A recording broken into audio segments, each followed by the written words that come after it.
하나님 말씀 사도행전 1장 12절에서 26절까지를 보겠습니다.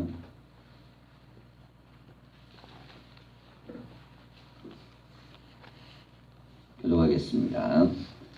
제자들이 감람원이라 하는 산으로부터 예루살렘에 돌아오니 이 산은 예루살렘에서 가까워 안식일에 가기 알맞은 길이라.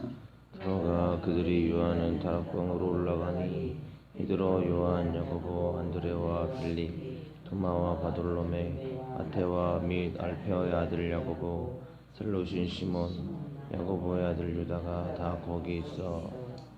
여자들과 예수의 어머니 마리아와 예수의 아우들과 더불어 마음을 같이하여 오로지 기도에 힘쓰더라.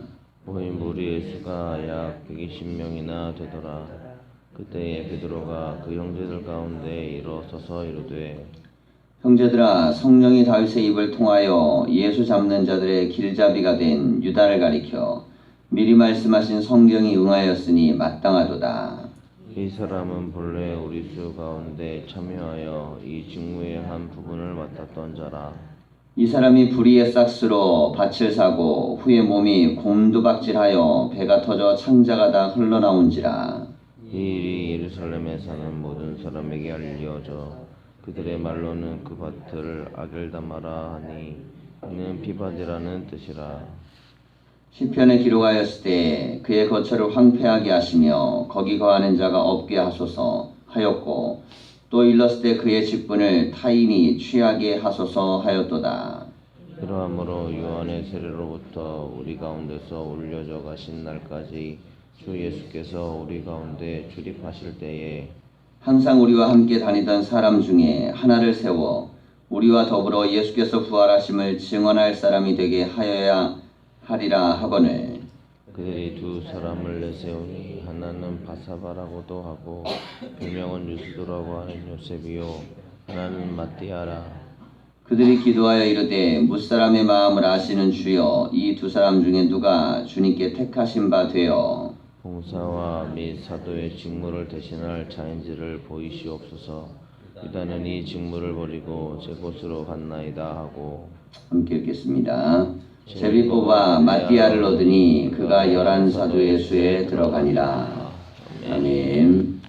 인사하겠습니다. 말씀 안에 복된 하루가 되십시오. 예수님이 승천하신 이후에 제자들이 모여서 기도를 하고 있었습니다. 그리고 이때 함께 모여 기도한 사람들을 우리가 14절을 보면요. 여자들과 예수의 어머니 마리아와 예수의 아우들과 더불어 마음을 같이하여 오로지 기도에 힘쓰더라 그랬어요. 그 위에 있는 절에서는 이제 제자들 거론하고 있습니다. 이제 11명이 남았죠. 11명과 여자 그리고 예수의 어머니 마리아 예수의 아우들 이렇게 이제 나누어서 설명을 좀 했는데요. 이 중에 이제 어머니와 예수의 형제들은 한때 예수님의 사역과 좀 부딪혔던 경험들이 있죠. 그래서 예수님이 그들은 내 가족이 아니고 너희들이 내 가족이다 할 정도로 이 사역에 있어서 함께 동반하지 못했던 면이 있습니다. 그런데 예수님의 십자가와 부활의 사건을 거치면서 이 어머니와 가족들 전체 동생들까지도 예수님의 이 신앙 공동체 안에 제자로 들어가 있는 것을 볼 수 있습니다. 이렇게 해서 이제 함께 모인 사람들이 한 120명 정도가 되었어요. 자, 그러면서 그들이 함께 이제 오로지 기도에 힘썼다 그랬습니다. 이건 이제 약속하신 성령을 보낼 때까지 기도해라 라고 하신 것이죠. 자, 그런데 기도를 해도 이제 아직까지 성령이 임하진 않았어요. 그때에 베드로가 형제들 가운데 일어나가지고 발언을 합니다. 자, 이제 발언의 내용은 16절 이하인데요. 형제들아, 성령이 다윗의 입을 통하여 예수 잡는 자들의 길잡이가 된 유다를 가리켜 미리 말씀하신 성경이 응하였으니 마땅하도다 그랬습니다. 자, 그러니까 이 가룟 유다의 죄값에 대해서 성경은 미리 어떻게 응할 것이라고 예언하셨는데 그 말씀이 응하는 것이 옳다. 자, 그러면서 하나님께서 모든 것 위에 역사하고 계심을 이제 보여주고 있습니다. 그러면서 이제 시편 9절을 좀 인용을 하는데요. 20절을 보면 시편에 기록하였을 때 그의 거처를 황폐하게 하시며 거기 거하는 자가 없게 하소서 하였고 또 일렀을 때 그의 직분을 타인이 취하게 하소서 하였도다 라고 말씀합니다. 자, 이 대목을 보면 지금 이제 가룟 유다가 자살해서 죽은 그 자리가 비게 되었어요.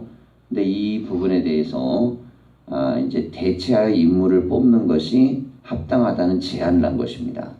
자, 이게 어떤 문제 제기를 할 때 베드로가 보니까 이 문제 제기 자체를 성경적인 근거를 갖고 문제 제기를 했어요.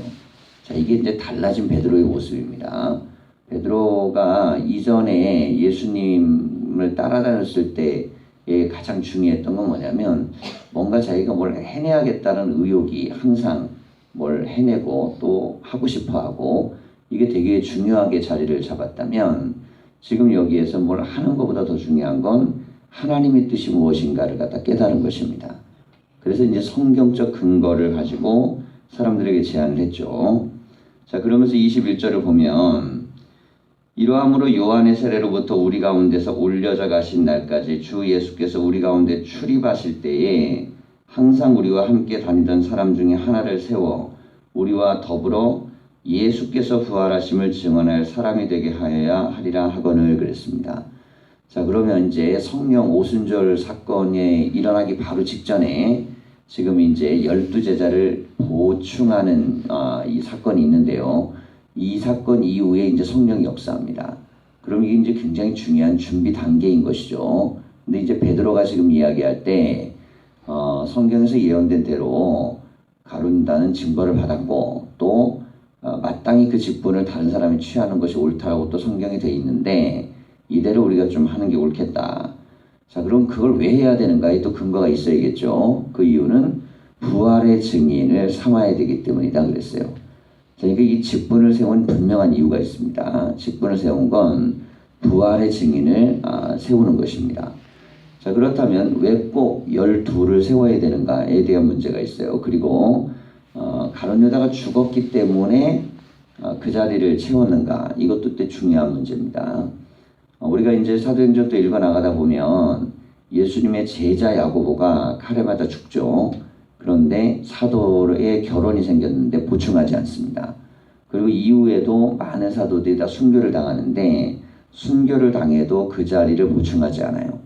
자, 그러니까 이것은 죽어서 보충한 자리가 아닙니다. 그게 아니고 배신했기 때문에 보충한 자리예요. 그러니까 배신자의 자리는 충성스러운 사람으로 보충하고 그리고 그 후에 순교한 사람들에 대한 것은 보충하지 않습니다. 그러니까 12사도는 오늘날 이 마띠아까지 집어넣어가지고 그대로 그들이 비록 순교하여 죽었지만 그 죽음에 대한 부분에서 보충하지 않고 그대로 가는 거죠. 이제 디세플로스라는 사람의 글에는 이 마띠아는 에디오피아에서 순교한 걸로 되어 있습니다. 그러니까 사도로 세워진 모든 사람들 다 순교를 하죠. 마지막까지 이제 삶을 살면서 사명을 감당한 사람이 이제 사도 요한인데요. 그는 이제 반모섬에 있으면서 환상도 보고 마지막에 이제 요한 1, 2, 3서를 이제 기록했다고 보면 사랑의 메시지를 마지막까지 교회 안에 남기고 자, 그렇게 이제 오랜 동안 사역을 감당하는데 대부분의 사도들은 사역지에서 죽임을 당합니다. 이 고통을 당하고 고문을 당하고 죽죠. 그래도 그들은 사도의 결혼이 생겨도 보충하지 않았습니다. 자, 그러면서 23절을 보면 그들이 두 사람을 세우니 하나는 바사바라고도 하고 별명은 유스도라 하는 요셉이요 그랬습니다. 자, 이게 바사바는 이제 안식일의 아들 그런 뜻이고요. 그리고 유스도라는 말은 라틴어로 되어져 있는 이름입니다. 의로운 사람 그런 뜻인데 이 사람이 이제 이름이 3개나 됐던 것이에요. 그러니까 본명이 있고 이제 별명이 2개 있고 이랬습니다. 자, 그리고 또 하나는 마띠아입니다. 자, 근데 마띠아는 하나님의 선물, 여호와의 선물 그런 뜻이에요. 자, 이 두 사람을 붙였습니다. 그런데 유력한 사람은 누구였냐면 바사바였어요. 이 바사바가 유력한 이유는 그의 이름이 먼저 기록되면서 중요하게 거론이 됐기 때문입니다. 그리고 나서 이제 두 번째 사람이 붙었는데 마띠아가 붙었어요. 자, 겉으로 봤을 때 이제 모든 면에서 이 모든 120명 중에서 적어도 뽑힌 2명이기 때문에 가장 대단하고 충성심이 강한 사람입니다. 그러니까 이제 70명의 제자를 파견했을 때 당연히 그 안에 들어갔었겠죠. 영향력 있고 부활의 증인으로서 손색이 없는 예수님의 부활 사건을 잘 감당하고 했던 사람이에요. 자, 그랬는데 이 두 명 중에 훨씬 더 바사바가 대중적 지지를 받을 만한 사람으로 청가가 됐는데 그 이후에 그들이 한 건 무엇이냐면 막바로 뭐 투표를 하거나 이렇게 한 게 아닙니다. 24절에 보면 그들이 기도하여 이르되 그랬어요. 기도하는 시간을 좀 가졌습니다. 두 사람을 놓고. 그리고 나서 무사람의 마음을 아시는 주여 이 두 사람 중에 누가 주님께 택하신 바 되어 봉사와 및 사도의 직무를 대신할 자인지를 보이시옵소서 그랬어요. 자, 후보가 두 사람이 올라왔습니다. 그리고 앞에 사람이 당연히 될 것 같은 사람이 올라오고 한 명이 추가돼서 올라왔어요. 자, 그런데 그 상황 속에서 이제 기도를 하죠. 그런데 그 기도 속에서 결론이 어떻게 되냐면 마띠아가 제비 뽑아서 결국에는 사도의 반열에 오릅니다. 그리고 나서 결국 바사바는 올라가지 못해요. 자, 근데 이 대목이 왜 이렇게 중요하냐면 자, 이게 직분자를 둘 중에 한 명을 뽑는 일이었는데요. 웬만하면 이것은 교회 안에 굉장한 문제가 됩니다. 처음에 추천 자기가 될 거라고 생각했던 사람은요, 반드시 시험에 듭니다. 자, 이게 보통 인간 세상이에요. 아무리 교회 안에 있어도 이게 극복하기 어려운 굉장히 중요한 문제인데 이게 사도행전에 이게 되게 중요하게 기록된 이유가 무엇이냐면 이 문제로 교회 안에는 아무런 분란이 생기질 않아요. 분란이 생기지 않고 그리고 나서 마땅히 자기들의 일을 감당하는데 문제가 안 생깁니다. 그러니까 교회에서 뭐가 문제가 생겼냐면 나중에 구제 문제로 문제가 생기죠. 헬라파하고 히브리파 사람들 중에 왜 구제가 공평하지 않느냐 이 문제는 문제가 됐지만 직분자를 세울 때 이게 분명히 표가 갈렸을 거예요.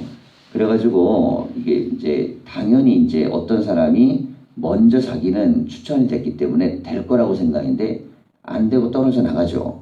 그럼에도 불구하고 이게 시험거리가 되지 않습니다. 그리고 이 교회와 조직과 함께 기도했던 모든 것에 대해서 은혜롭게 수용을 해요. 자, 이게 초대교회가 갖고 있던 영적인 힘입니다. 이 무엇이냐면 직분이라는 개념 자체를 하나님이 주시는 모두에게 주어진 하나님의 은혜라고 생각을 했기 때문에 그것이 나에게는 직분이 하나님 주시고 딴 사람은 뭐 사람이 세우고 자, 이런 식으로 개념을 두기 시작하면 그럼 내 직분은 소중하고 남의 거는 그냥 무슨 뭐 정치적으로 결정되고 뭐 인간 인기 투표로 결정되고 뭐 어떤 특별한 목적으로 결정되고 이런 식으로 해석을 하기 때문에 교회는 직분에 대한 권위가 없어요. 자, 그런데 모든 직분에 대한 권위가 서려면 하나님 앞에 기도하며 세워진 직분에 대해서 순종하고 받아들일 수 있는 그런 믿음이 있어야 됩니다. 그런데 이게 초대교회가 이것을 수용할 수 있었기 때문에 교회 안에는 직분에 대한 갈등이 생기지 않아요. 오히려 그들은 생명을 걸고 순교하고 그리고 모든 것들을 버리는 사람이 됩니다. 자, 중요한 건 무엇이냐면 누가 뽑혔느냐가 아니라 그 직분을 어떻게 감당하느냐에 대한 몫입니다.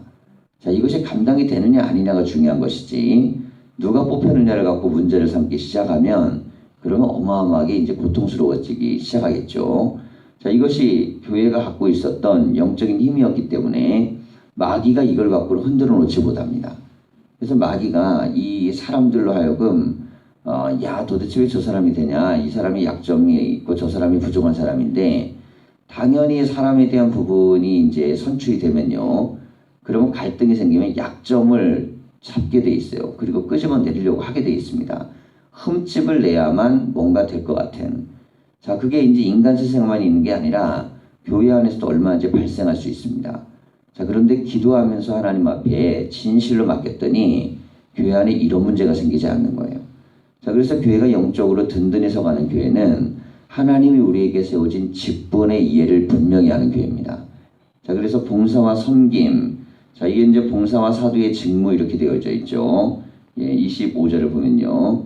자, 이것을 감당하기 위해서 사람을 세운다는 것입니다. 그러니까 사람이 세워지는 이유가 이게 어떤 자리를 주려고 하는 것이 아니고 더 많은 일을 감당하여 섬기게 하고 봉사하게 하고 이 역할을 하도록 만들기 위해 세우는 것입니다. 자, 이게 초대교회는 그래서 직분에 대한 부분을 굉장히 무게감 있게 받았어요. 어느 정도로 받았냐면 가르치는 자는 말에 대한 책임을 져야 되기 때문에 하나님 심판대 앞에 섰을 때 훨씬 더 혹독한 심판을 받아야 된다고 가르쳤습니다. 웬만하면 가르치는 자리에 서지도 말라 그랬어요. 자, 그 정도로 이 어떤 지위보다는 책임을 강하게 물었고 그리고 그 사람이 어떤 자리에 올라가는 것보다는 그 사람의 역할을 중요하게 두었습니다. 자, 이렇게 되니까 당연히 직분이나 직임이라는 것이 존경받는 자리가 돼요. 그게 높아져서 존경을 받은 게 아니고 그들이 감당할 몫이 도저히 다른 이들이 해내지 못할 것들을 충성스럽게 감당했기 때문에 존경을 받은 것입니다. 자, 이렇게 세워진 교회가 이제 자리를 잡자 이후에 오순절에 성령의 역사가 일어납니다. 자, 교회에서 그래서 가장 중요한 하나님의 일이 이루어지게 할 수 있는 단추, 이게 뭘 잘 끼워야 성령의 역사하신가? 일할 수 있는 사람을 잘 세워야 됩니다. 말하자면 하나님의 마음에 합당한 사람들이 세워질 때 비로소 성령이 역사하고 그때부터 하나님은 그 기도의 응답을 시작하시는 거예요. 그래서 사람을 세우는 문제는요, 그것은 교회 안에서 이루어지는 가장 중요한 문제고 잘못 세워진 사람에 대해서는 그것을 지금 보면 가룟 유다에 대한 지위를 박탈하죠. 그리고 나서 새로운 사람을 세워서 교회를 온전하게 정성화시킵니다. 그래서 바르게 사람을 세우는 것, 이것이 성령의 역사에 굉장히 중요한 과정이다. 오늘 우리에게 보여주고 있는 말씀입니다. 오늘 우리에게 주어진 직분과 직임에 대해서 우리가 늘 은혜 가운데 감당할 수 있고 또 그것이 감당되어질 때마다 하나님 영광에 다 나타날 수 있기를 간절히 축원합니다. 기도하겠습니다.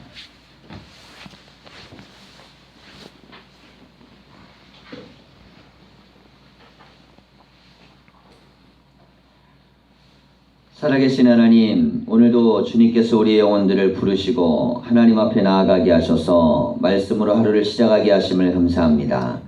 하나님의 말씀 가운데 우리가 깨달아 알게 하셔서 하나님의 교회가 하나님의 영에 충만한 교회가 되게 하여 주시고 하나님 그러기 위하여 우리가 기도로 무엇인가 결정하게 하여 주시며 기도 가운데 결정된 모든 일들에 순종하며 하나님 그 모든 말씀을 따라갈 수 있는 은혜를 더하여 주시옵소서.